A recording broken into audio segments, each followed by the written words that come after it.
Le festin amer. Chapitre 1. L'amitié d'enfance.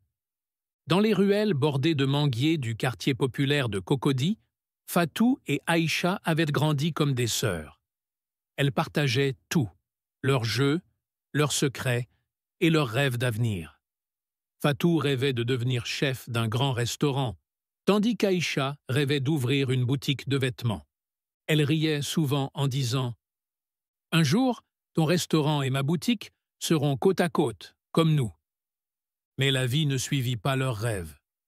Fatou, grâce à son talent en cuisine et à sa détermination, ouvrit chez Fatou, un petit restaurant qui devint rapidement un incontournable du quartier. Aïcha, malgré ses efforts, accumulait les échecs, prêts non remboursés, partenariats brisés et une dette qui pesait lourd sur ses épaules. Fatou la soutenait du mieux qu'elle pouvait, en lui prêtant de l'argent ou en l'embauchant au restaurant. Mais pour Aïcha, chaque aide ressemblait à une humiliation. Elle détestait dépendre de son ami, même si elle ne le montrait pas. Chapitre 2. L'arrivée de Samuel. Un jour, Samuel, un jeune investisseur franco-ivoirien, entra dans le restaurant. Avec sa chemise blanche impeccable et son sourire confiant, il attira tous les regards. Samuel était en quête de talent pour un projet ambitieux, une chaîne de restaurants mettant en avant la cuisine africaine. Dès qu'il goûta le poisson braisé de Fatou, il fut conquis. « Votre cuisine est un voyage, Fatou. Je veux qu'on travaille ensemble, » dit-il après son repas. Cette rencontre fut le début d'un partenariat prometteur. Samuel devint un habitué, et Fatou, flatté par son intérêt, s'ouvrit à lui. Elle lui parla de ses recettes, de ses rêves et de ses projets. Aïcha observait tout cela en silence. Le succès de Fatou lui semblait désormais inatteignable. Et Samuel, qu'elle trouvait séduisant, ne semblait même pas la remarquer. « Pourquoi tout lui réussit?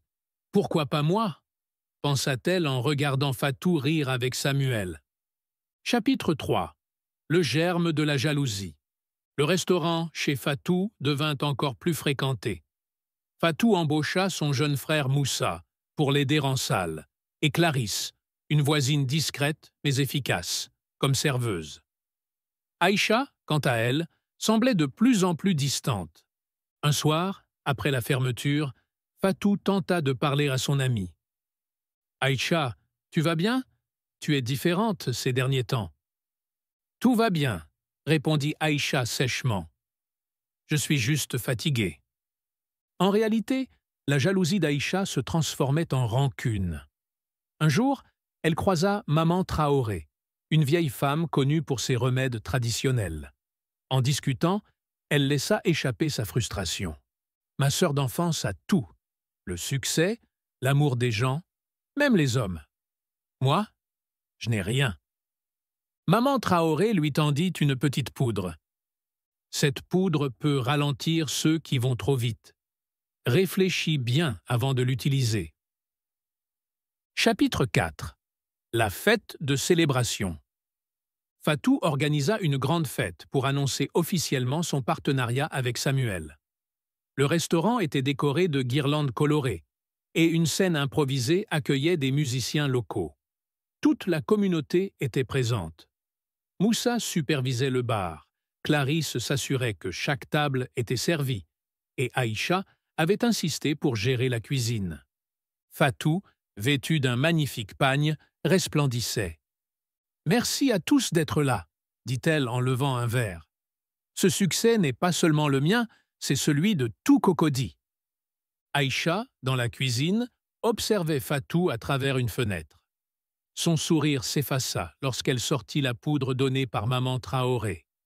Elle hésita, puis, d'un geste tremblant, la versa dans le ragoût préféré de Fatou.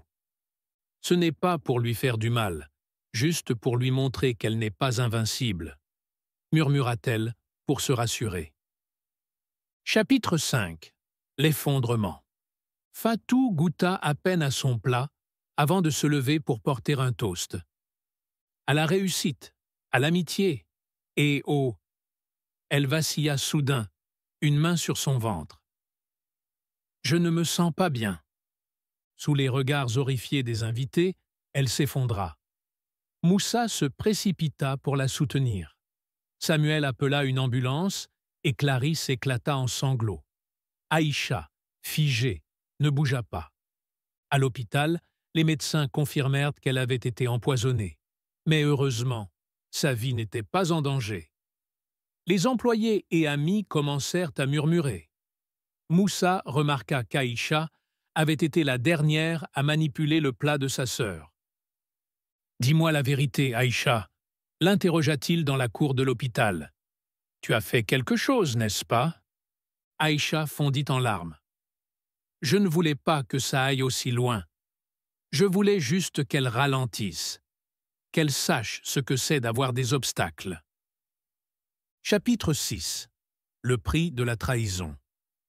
Fatou, encore faible mais lucide, demanda à parler à Aïcha. « Pourquoi ? Je t'ai tout donné, Aïcha. Pourquoi tu m'as fait ça ?»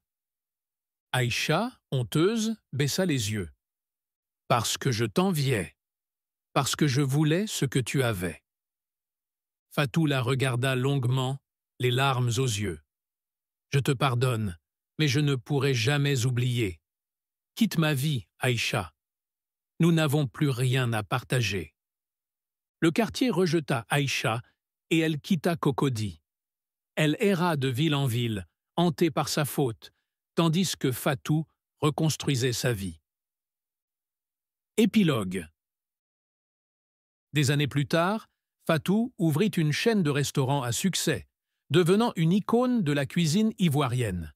Elle racontait parfois son histoire, non pour inspirer de la pitié, mais pour rappeler que la jalousie est une graine destructrice. Aïcha, de son côté, tenta de reconstruire sa vie ailleurs, mais le poids de la trahison restait gravé dans son cœur.